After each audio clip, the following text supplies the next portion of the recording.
ఉన్నారంటే ఈ రాష్ట్రంలో మీకు అది దేశంలోనే కదా ప్రపంచంలో చంద్రబాబు నాయుడు మాత్రమేనటువంటి వాస్తవమైనటువంటి విషయం. ఇవాళ కూటమి నాయకులను అడుగుతున్నాం ఒకే ఒక ప్రశ్న. 2024 జూన్ 4వ తారీఖున మీరు సంబరాలు చేసుకున్నారు, బాణాసంతలు కాల్చుకున్నారు.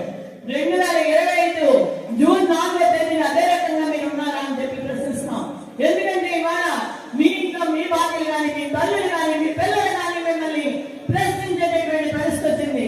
ఈ రకమైనటువంటి దిక్కుమాల ప్రభుత్వాన్ని తీసుకొచ్చారో మీరు అందరూ కలిపి అని చెప్పేసి వాళ్ళు అడిగేటటువంటి పరిస్థితి వచ్చింది. వాళ్ళకి సమాధానం చెప్పుకోలేనటువంటి దౌర్భాగ్య పరిస్థితిలో మీరు ఉన్నారు అనేటటువంటి వాస్తవమైనటువంటి విషయం. ఒకే ఒక్క విషయం చెప్తాం, ఏదైతే ప్రజల కోసం నిరంతరం కృషి చేసి తాను ఇచ్చినటువంటి మేనిఫెస్టోలోని ప్రతి అంశాన్ని 99.99% అమలు చేసినటువంటి వ్యక్తి జగన్మోహన్